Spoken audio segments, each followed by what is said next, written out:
everybody. Well, thank you for coming out today. I'd like to thank, of course, Lori for inviting me to speak to this great body. I do apologize that my topic is not about Colbert County specifically in terms of the site, but I am going to make the argument that some of the findings and some of the ideas contained in this study in the Mississippi Delta do certainly apply to any parts of the rural South, to rural America, and certainly in Colbert County. And in fact, myself and Dr. Carrie Crawford at the Muscle Shoals National Heritage Area have developed a project called Hidden Spaces of North Alabama, and that is kind of an offshoot of this research. So to kind of pull that into that relationship.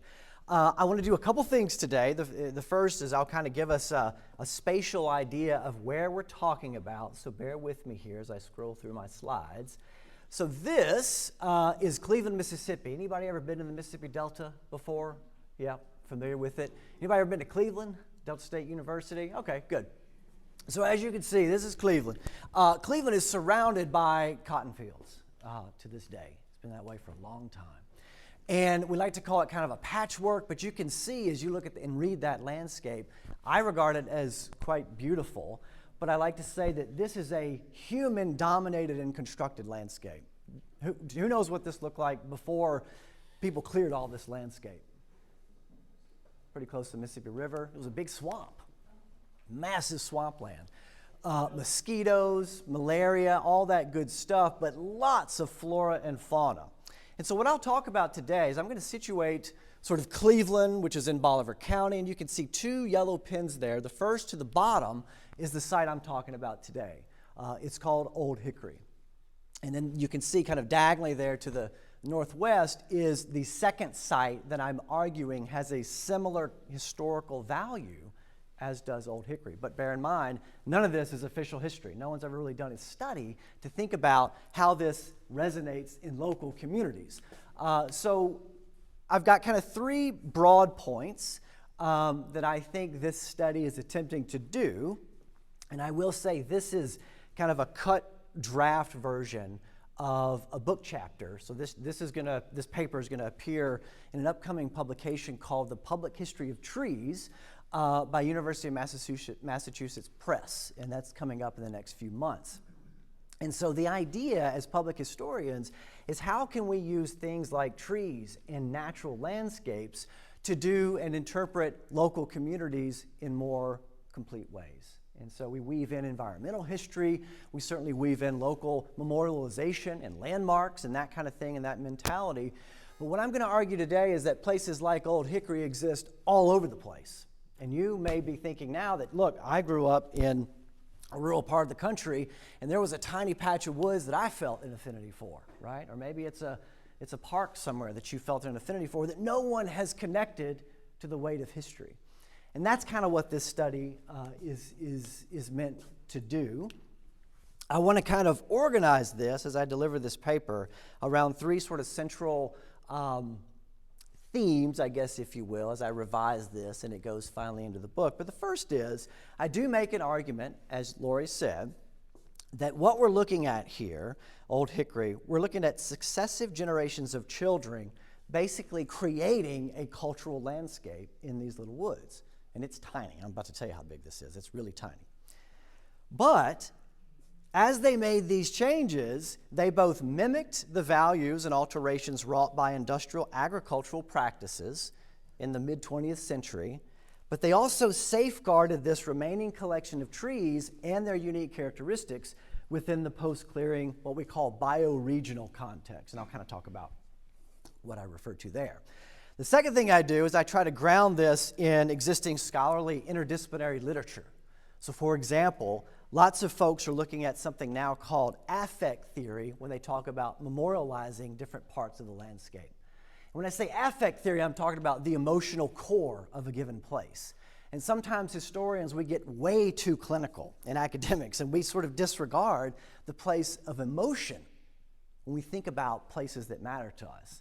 And I'm arguing we've got to pull that back into the equation a little bit more. And so to do that, I tie these ideas of affect theory to other assertions about memorial sites, which are considered to be affective environments that prompt historical thinking and emotional responses. And I'll talk about kind of how I foreground places like Old Hickory within that kind of broader historiography. And then finally, I discussed this thing called the bioregion concept as it relates to public history by incorporating environmental historian Dan Flores' work in two distinct ways. First, by echoing his idea that for the researcher, emotional ties to a landscape do not preclude solid scholarship. And I'm from here, and I grew up going to Old Hickory as a little kid, and my parents did that, and my grandparents did that, and so that's what prompted this study. And so I'm going to argue just right from the beginning that that doesn't necessarily, my bias, and I do have a bias about it because I have an emotional connection to it, but I think what that can also do if I work with that bias is open new pathways of questioning. And so Dan Flores kind of agrees with that assertion. And then finally, I will try to situate the Mississippi Delta and certainly Old Hickory as a bioregional context. So with that said, let me scroll back up to the top, and I'm going to go through these slides a little bit after. This is the inside of Old Hickory, by the way, excuse me. This is what it looks like here on the outside. And again, folks, you're very well aware of this is a big agricultural field with a tiny little patch of trees in it. And if you drove past it, you wouldn't think anything other about it. You'd just think that's a little tiny patch of trees, right? And the idea is that, wait a minute, something went on in that place for it to become a named location. Somebody had to think enough about it to name that place. So how does that process take shape? That's kind of the core of this study. So let me take a little drink of water. I'll deliver the paper, and then after this, I'm happy to stick around and discuss and answer any questions. And I'd love to hear any Old Hickories that you may have experienced in your lifetime. Okay, so as Lori said, the name Old Hickory is not written on regional maps. It is not the subject of any previous official history. This patch of woods is an everyday place known to people live in an approximately 2 square mile radius on the outskirts of Cleveland, Mississippi. It's the kind of place that retains or remains unnoticed by uninitiated passersby. It measures exactly 140 yards by 100 yards and sits at the corner of 2 drainage ditches that service the surrounding agricultural fields, in this case cotton and then beans rotation. While there are various tree representatives at the site, overcup oak is the dominant species in this stand, and they thrive in poorly drained, alluvial, clay soils, mainly on southern river bottoms. And I'll talk about why that's important. These trees can grow up to 90 feet and live as long as 400 years, and their acorn fruit, identified by distinctive cup crown, mature in about 1 year. The trunk is generally free of short branches, while the canopy is full and rounded. The wood is hard, heavy, and strong, but overcup oaks are not historically valued for refined uses, and that's really important when we think about why they still stand. Therefore, they tend to predominate at cutover sites. From above, this collection of trees at Old Hickory form a triangle, but this stand resembled a circular island in an otherwise cleared and open landscape before a bordering neighborhood expanded Cleveland's footprint in the early 1970s. So this is Old Hickory today, and then I'll kind of go through and show some of the changes over time. Old Hickory is largely taken for granted by locals. However, the site does retain a cultural history and resonance dating to the early days of Mississippi post-frontier development. When prompted to think about it, residents convey similar affective or emotional memories that recall growing up in the Delta. Between the lines, wider themes regarding ecological change, sense of place, and identity are firmly apparent. Evidence indicates that generations of children created and added multiple layers of meaning to this site, transforming a collection of trees into a named, valued, and culturally protected space. This tracks with medical research, correlating the child's sense of place with the freedom and opportunity to discover and interact with neighborhood woods or overgrown natural spaces, prized for their distance from parental supervision. For some adults recalling their childhood experiences at Old Hickory, the woods are part of an older, assumed, more authentic landscape, now only visible in scattered pockets across the vast flatland. And if y'all have been there before, I'm sure you have. Some of Colbert County resembles the Delta, but you can see 50 miles in one direction in parts of the Mississippi Delta. It's a striking landscape. These memories and associations are embedded within a bioregional context shaped by complex historical developmental forces. As a remnant of a pre-cleared older growth forest, this site was a close, confined area for local kids to interact with nature on their own terms. It allowed for the formation of friendship bonds, and it served as a space for rebellion against dominant parental and societal conventions. We'll talk about some of those. Because this patch of woods was completely surrounded by ordered and controlled agricultural fields prior to the 1970s, an alluring juxtaposition made possible by the Delta's unique and shaped topography occurred. This set the woods apart and created a logical destination and generational cultural refuge. This tiny vestige therefore possesses an intrinsic value separate from economic considerations alone, and the affective memories associated with Old Hickory clarify and complicate questions regarding human changes to and interactions with everyday landscapes. So that's kind of my broad sort of overview of why I feel Old Hickory is worthy of study. What I'm now going to do is talk a little bit about the Mississippi Delta from an environmental historical perspective and then dip into what I found about how people view Old Hickory. Some of you may be familiar with the historian out of Georgia named James Cobb. He called the Mississippi Delta, quote, the most southern place on earth. If y'all are interested, that's the title of the book, and it's fantastic.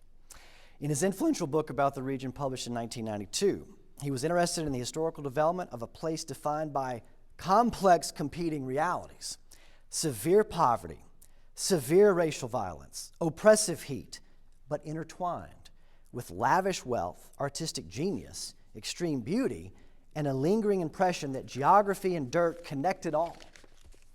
Cobb recognized the Mississippi Delta's uniqueness as he tied the region to wider currents shaping American history, thus the most southern place on earth. Mississippi native Ralph Eubanks, you guys may be familiar with his work, recently published a book surveying the impact Mississippi's geographies and land have had on homegrown literary talent from Faulkner to Eudora Welty. Interweaving memoir with literary analysis, Eubanks writes, quote, suffering and injustice permeate visions of the Delta landscape as much as the wail of the blues, but whatever it is, for a brief part of the day, beauty soothes the echo of the ghost-like weary blues that seem to howl and scream across this wide and empty berth of land. Mississippi's Delta was indeed a frontier swamp before sustained levee systems tried to achieve control of the great river. It's part of a large alluvial complex stretching from Illinois to the southern extreme of Louisiana. As the river moves southward, thousands of acres of streams, creeks, and lesser rivers funnel into the main channel, conveying water and sediment that once spread outward during routine flooding periods prior to the 20th century. The area in northwest Mississippi locals will just simply call the Delta. If you're from there, it's the Delta, right? Is part of the Yazoo Mississippi River Delta region, or bioregion, carving a 200-mile half-oval from Memphis to Vicksburg. The region's shape is clearly discernible from Google Earth, and the abrupt change in topography from bluff to flatland is similar to riding down a steep hillside onto a parking lot. And I'm not kidding about that, right? It is that flat. Writer-photographer, Mississippi native Eudora Welty recalled in 1972, quote, the Delta is very rich and visually striking, but completely flat. I'd find it maddening after days with nothing but the horizon to look at.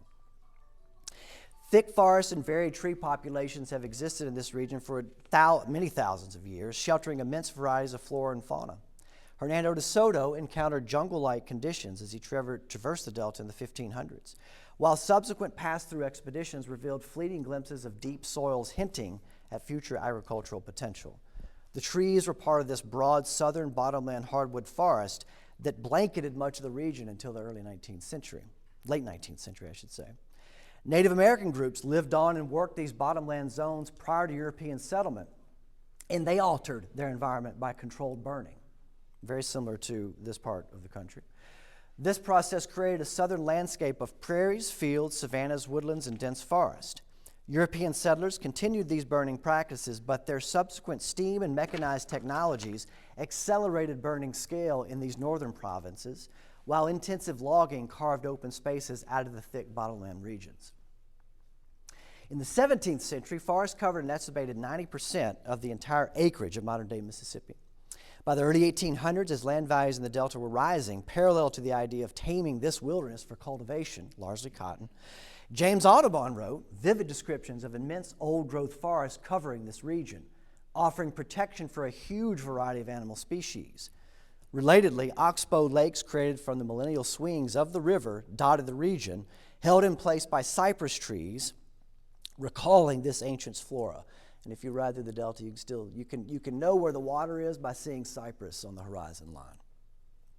Eastern planters with access to enslaved labor soon relocated their considerable resources from places like Virginia and South Carolina to the delta to begin the long, complicated process of establishing working farm operations. Enslaved people represented 87% of the total population in Bolivar County by 1860. Reflecting the hard history of draining and clearing a marshy floodplain to establish what would become a cotton empire. As the 20th century dawned, the Delta wilderness continued to endure significant change as land clearing reflected wider historical processes across the country. American forests drew people from around the world in the early days of colonization and pushed settlers further into Native American territories after the Revolution. Wood was a critical engine for growth, serving as raw material for new infrastructure and as a framework for economic expansion. These lumbering operations cut large forest stands across the east as agricultural production continued apace. Both would push industrial and economic development. As the Southwest, Alabama, Mississippi, Arkansas, Louisiana, and Texas opened to white settlement after the Indian Removal Act of 1830, these processes moved into the extremely dense and fertile frontier region, Mississippi Delta.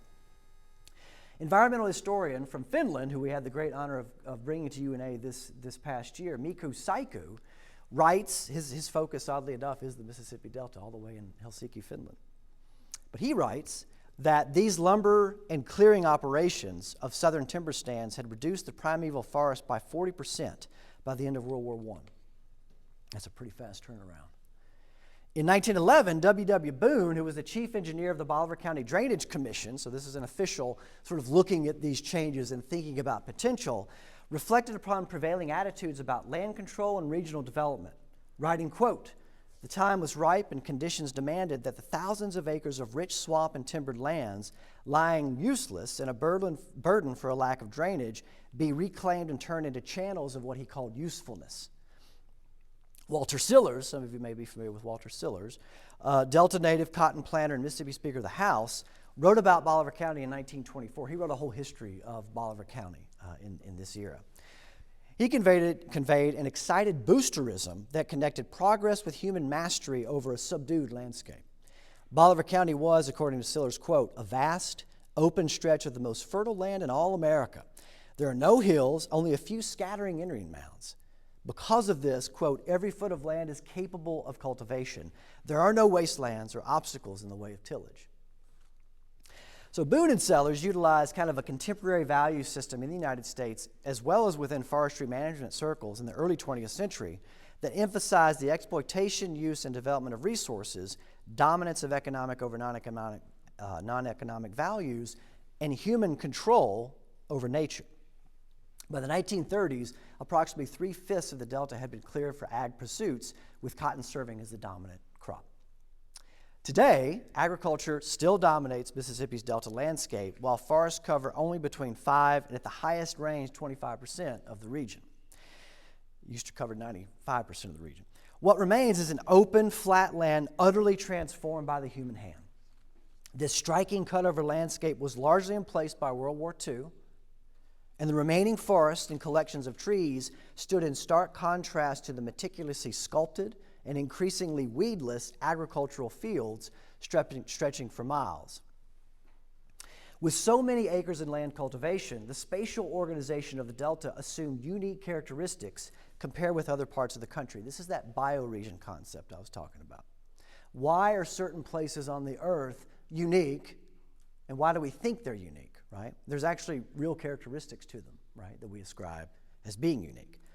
While the upper South and eastern regions certainly engaged in heavy agricultural production, as you all know, those landscapes tend to be hilly and mountainous, thereby reducing large-scale contiguous farm fields, I should say.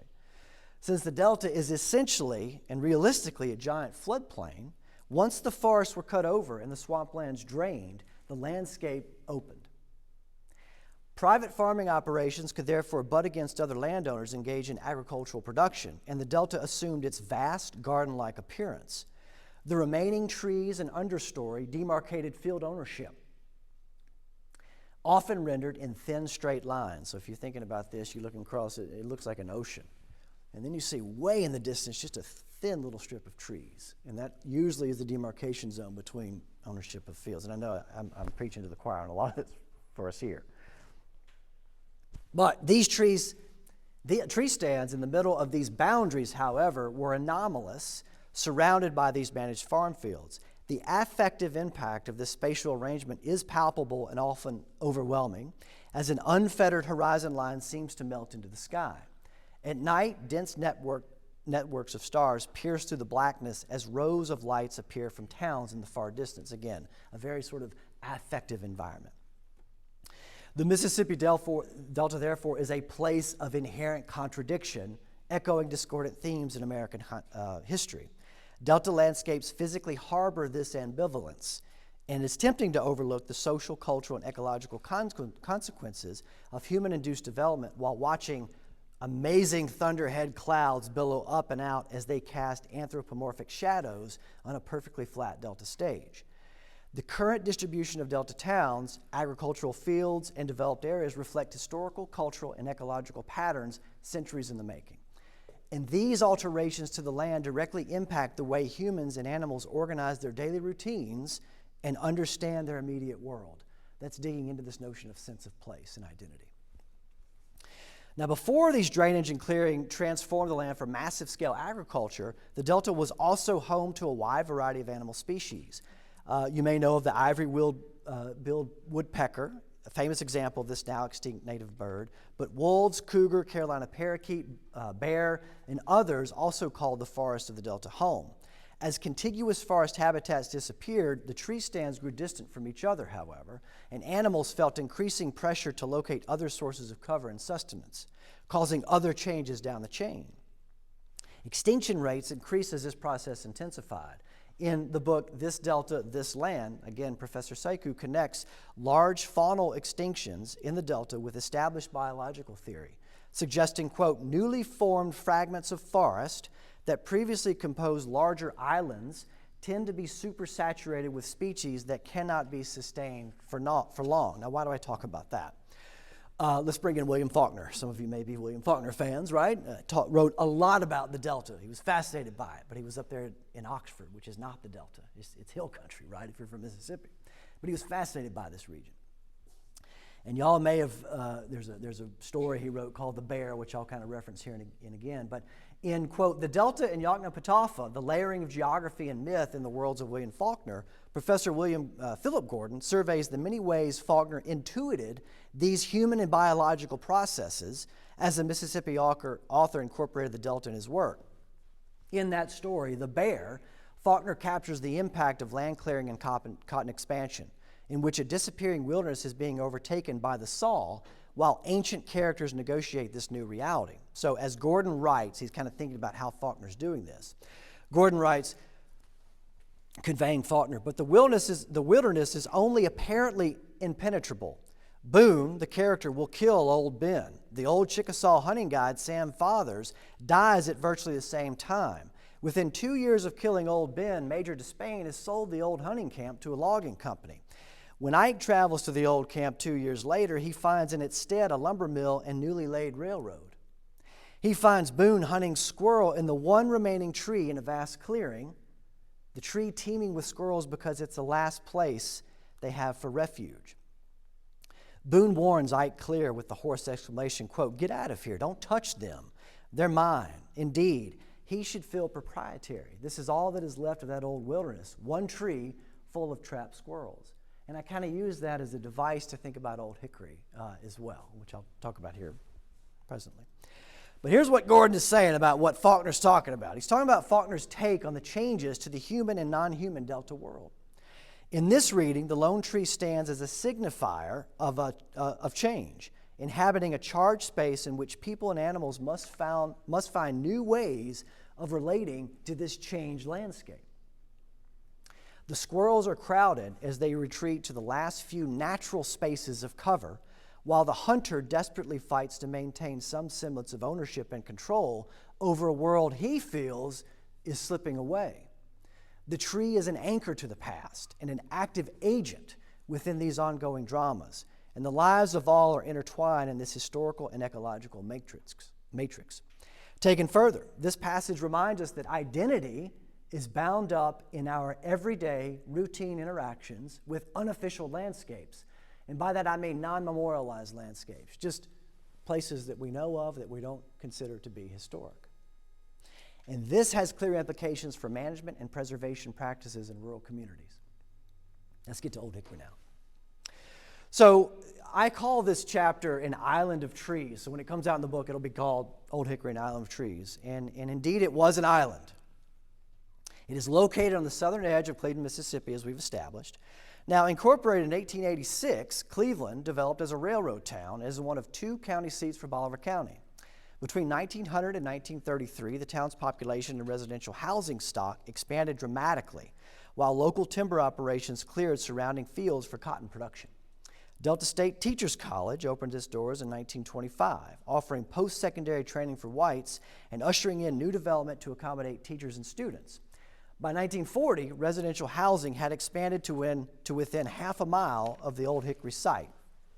And let me just do some narration here. Now, once we get there, this is Old Hickory as a cultural landscape. This is Old Hickory in 1964. If y'all can see that, completely surrounded, right, by now at this point drained cotton fields. But there's Old Hickory right in the middle, this little island context.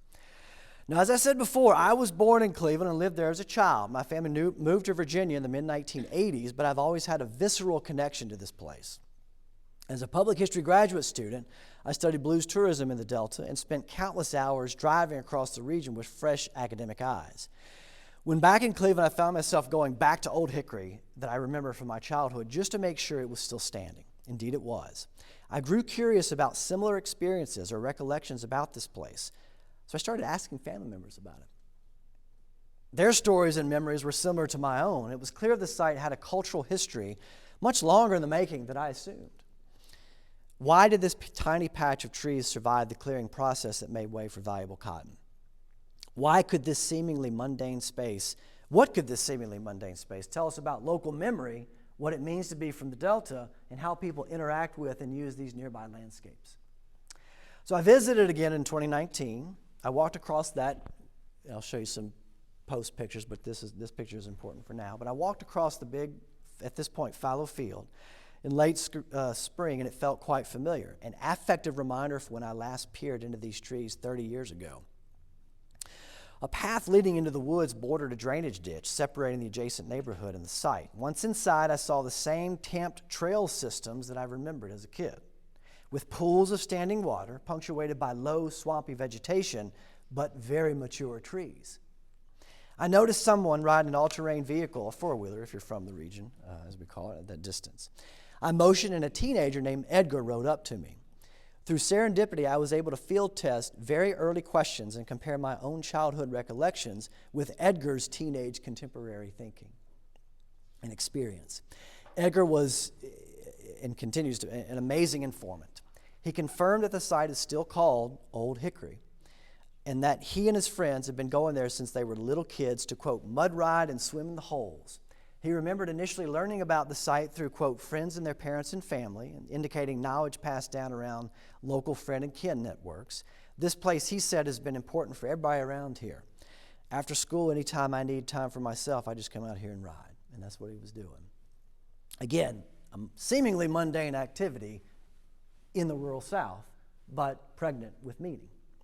Edgar was covered in thick clay-infused mud, residue from riding around the site that afternoon. He pulled these globules from his machine and worked them in his hands as he thought about and responded sincerely to my questions. We had never met. Had I never moved away from the Delta as a young kid, this image would not have registered in any meaningful way, likely. But with time and distance, I could see that Edgar was completely at ease in the trees and dirt he'd played in and ingested all his life. As a place to get away, ride, and meet with friends, Old Hickory was clearly important to Edgar, and our interaction reinforced the idea that the site retained a cohesive resonance worthy of more investigation. In addition to speaking with local officials, landowners, and forestry experts, and conducting archival and secondary research, I posted a general query about Old Hickory in a private Delta Facebook group, hoping to clarify some of my questions and simply just trying to see if anybody of various generations remembered and called this place Old Hickory. I was kind of shocked with the response. This group contains members from all walks of life. Most are adults who live in the region. Many moved away and maintain close connections to the Delta. But in 2019, this career received over 432 interactions. That's a lot, given sort of the small nature of the group that we're talking about. A surprising and reassuring figure, given the lack of any previous formal study of this site. The responses varied between short statements of support, lengthy descriptions, and detailed remembrances. These posts were inherently nostalgic, and many connected their experiences at the site with a bygone era. Quite a few were surprised and excited that the woods were even being discussed. Quote, "It's bringing a tear just thinking about those woods. I was there every day. Boy, I miss them. Oh, wow, Old Hickory. I spent many days, many hours playing in those woods growing up in the 1960s. We made a lifetime of memories for sure." Quote, "Man, we had bicycles, four-wheelers, dirt bikes, and even a few of them really had even a few crazy ones took Dad's lawnmowers out to the site. We had mud holes that would swallow you whole. Then when rice was planted in the field behind it, we would cool off in the pump water." Anybody have that experience of swimming in rice ditches growing up? It's the coldest water you'll ever experience in your life. A significant number of these replies served as prompts for discussion within these groups, as members recalled experiences that were echoed and developed by others. This dialogue revealed patterns of use, themes, shared emotions, and consistent descriptions that in fact breathed life into an otherwise hidden history. So 64, moving on to 1982, you can see the start of an adjacent neighborhood there now. There were posts about BB gun fights, secret meetups, smoking what was called grapevine, stocking up on candy at the local store, and then heading out to the site all day, with elaborate fort and trail building projects in tow. One poster mentioned that his family moved to the adjacent neighborhood in 1977, and that, quote, "The inside of these woods will be forever etched in my mind. I remember every hill, trail, and mud hole in there." Another wrote, quote, "We built bridges across the ditch to get to Old Hickory. Sometimes we'd take a cooler and float in that ditch. There's a drainage ditch right next to it. Our parents knew exactly where to find us, and some of them were even loud enough to yell or whistle, and we knew which parent was calling for which kid. It was our little world. We made forever family and friends in those woods." Now, some described an insider-outsider scenario in which kids in the know claimed direct ownership over this site. They also described efforts to keep the space clean as if the site belonged to their little group. As elaborated below, this proprietary sense would evolve over time due to spatial changes after the construction of that neighborhood in the 1970s. These stories appeared in standalone posts and throughout intra-group discussions, and members supported and playfully chided one another in their shared memories. Throughout, it was very apparent that this was the first time most of these people had reflected upon and discussed the site in any detail at all. And the volume of responses that kept coming indicated a desire to collectively remember and share in this space once again. So I reached out to several respondents who participated in group discussions, requesting a more comprehensive interview based on their dialogue. John quickly agreed to a telephone conversation. His posts were extremely detailed, and he was clearly surprised that so many people were talking about this space. In his first post to the Facebook group, he wrote, this is why I contacted John, quote, "During the mid-1950s, we had a group that hung out there. At the southeast corner of these woods, we dug the center out of a spoil bank beside the ditch and built 2 underground rooms, each about 8 feet long and connected. They were buried in hidden trap doors in the roof. We spent many entire weekends there and enjoyed cooking frog legs that we gigged in the ditches." That's a very Delta story, by the way. "Many of our friends visited our underground hut. We had a lot of fun in those days and nights at Hickory Woods." Now, another poster responding to John said, independently, talked about a memory of, quote, "a mound with collapsed caves, tunnels dug by earlier explorers." That was his post. So John responded to him excitedly saying, "Wow, I wonder if the mounds that caved in for you were the old tunnels that I referred to earlier." So here you had two folks talking about something from the 1950s that they vividly remember, each other having a very shared, similar experience. Neither of them had talked about this in 70 years, essentially. John's family moved to Cleveland in 1942, and they lived in a house that stood approximately 1 mile from the old Hickory site. John was 11 years old when he first heard about Hickory Woods from his neighbor friends. Our conversation revealed timelines and details that would surface in other interviews. He remembers playing at the site primarily from 1951 to 1956, but he also visited as a teenager in later years. He described riding his bike with friends to the local store at the southern edge of town and then taking a dirt path across the open farm field to the site. And lots of people described that very sort of same scenario. There was indeed, before that neighborhood was built, at the top, if you look to the north, before you see the rest of the trees in Cleveland, there was a tiny country store, and the kids indeed would load up on candy and all that good stuff and ride out sort of diagonally across that field to the patch of trees.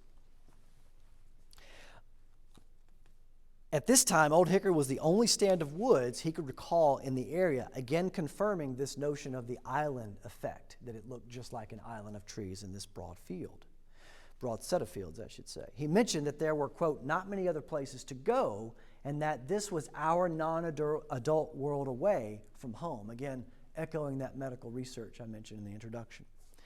As we talked about his elaborate cave and tunnel systems, John mentioned a sense of ownership about the site. He recalled, quote, and he was excited about this, running off, fighting, and kicking another kid out, laughingly saying that we ran that Yankee off. A direct expression of territorial defense and perhaps an allusion to lingering post-Civil War animosities. John was not sure how this boy found his way to the woods, but he remembered acting out a protective posture. John moved away from Cleveland many years ago, but when back in town, he, quote, salutes Old Hickory, trying to see if the woods are still there. And John is easily in his late 80s. Other respondents posted separately about an insider-outsider memory. Once a neighborhood adjacent to the Old Hickory site was completed in the early 1970s, a proprietary boundary from John's earlier years contracted. The neighborhood offered these new resident children immediate access to the site, generating a new sense of ownership. For example, one respondent recalled, quote, these kids seem to have territorial rights to Old Hickory, and then he described kind of being scared to go out to this space. As this neighborhood expanded the residential footprint beyond Cleveland's original borders, it also altered the spatial and visual orientation of the site, filling in some of the open context that set the woods apart on all sides. Now, Kathy Rhodes, who was a writer and Cleveland native who now resides in the Nashville area, posted that she remembered something called, quote, the Big Woods from her childhood again in the late 1950s and 1960s, and that she had written a short story about it years ago. And I said, this is unbelievable. This is a gold mine, right? So apart from very brief 1 or 2 line mentions about Old Hickory on disconnected posts and on social media sites over the years, Kathy's short story is the only fully rendered account of the site that I've been able to locate and uncover, basically until this one. Her elegant prose in our subsequent interview captured the affective impact of this site prior to the 1970s, better than any sort of other types of research that I could have done. She wrote, quote, in a story called The Big Woods. And again, I was so excited and shocked to find this short story. Quote, the dusty trail narrowing as it got further away, and the defined leaves of early cotton blurring into walls of green. The flat, open field stretched out as far as the eye can see, except for one thing, a patch of woods a mile or 2 down the road. One circular structure of trees rising up out of the cotton. So, for example, this is what she's talking about right there in that time scale. We called it the Big Woods. It was mysterious. It was out of place. It was far away, yet it beckoned, its wailing sweetness sliding across waves of heat, wrapping around us, pulling us like it knew us well and we knew it. As we stepped into the tiny forest, we entered into a new world. It was the difference between summer and winter, light and dark. Sunlight couldn't penetrate the thick vegetation surrounding it, making it damp and cool. It was like Tarzan and Jane's jungle we'd seen on TV, virgin forest. We marveled at nature's playhouse, this place that seemed to belong to us alone. So again, an inherent sense of ownership. She's also a great writer, Kathy. The physicality of this site, this is back to my admittedly less effective prose than hers, but the physicality of this site, a curious stand of trees on the outskirt of town in an otherwise open delta field generated intense childhood feelings of mystery, intrigue, and alluring adventure for Kathy. And these memories remained strong for her as an adult. In our interview, she reflected, quote, "It was more than a little forest. It was a feeling that I belonged to this place and that this place belonged in that cotton field. And my heart knew that we were all part of something bigger.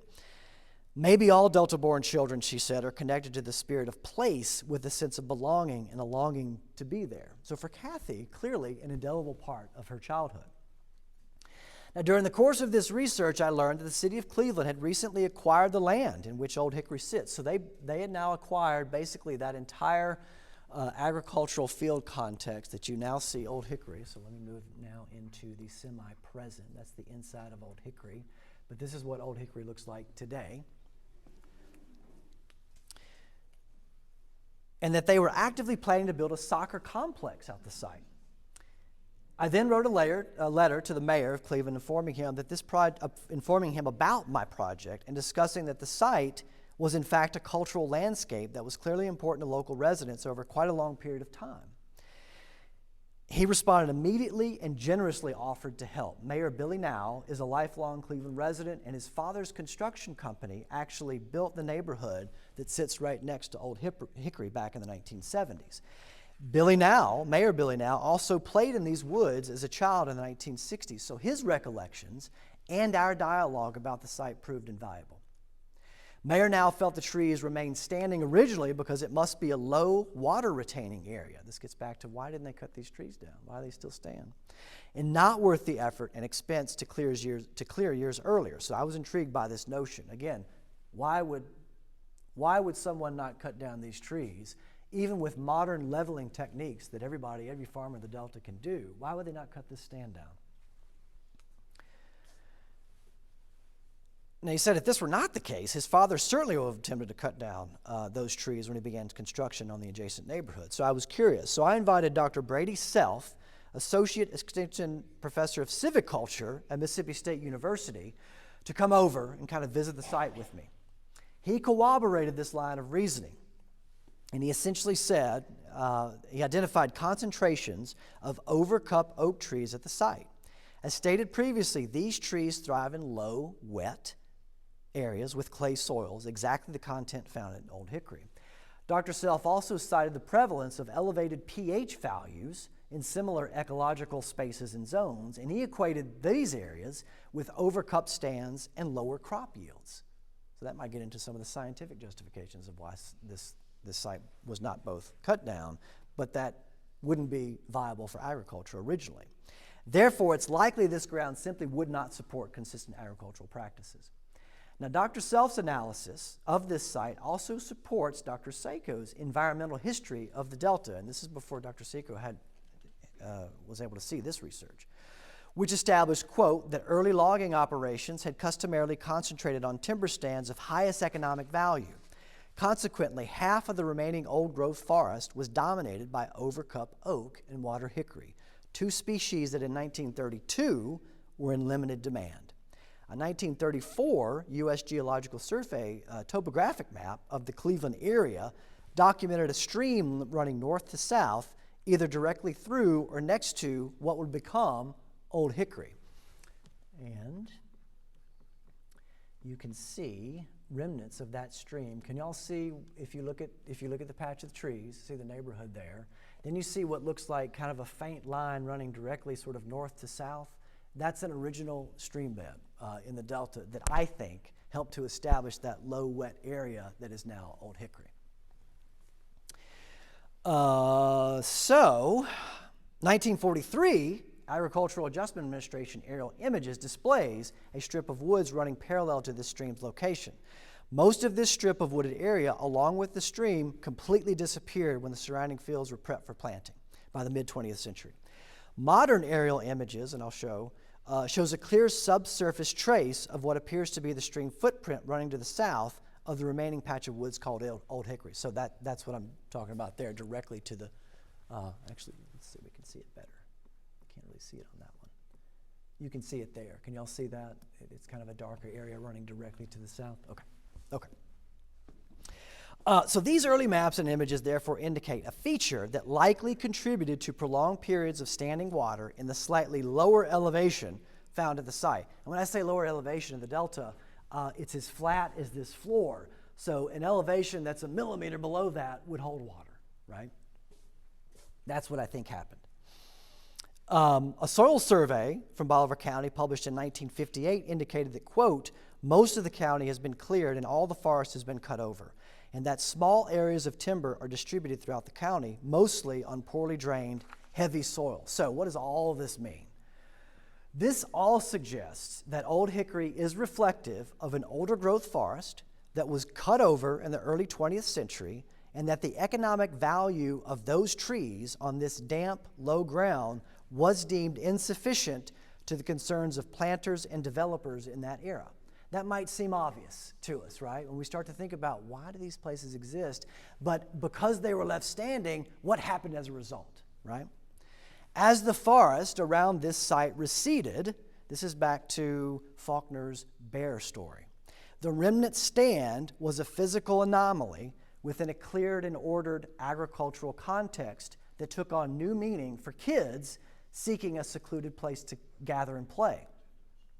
Because this stand primarily included overcup oak, whose trunk supports few small branches before larger branches appear towards the crown, it provided room to move around the interior within an enclosed space.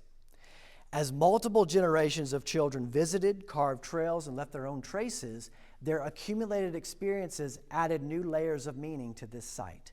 The trees and ground left alone due to their original lack of economic viability and earlier post-frontier clearing were later valued because of their scarcity in the cut-over delta, and a small distinctive cultural landscape emerged.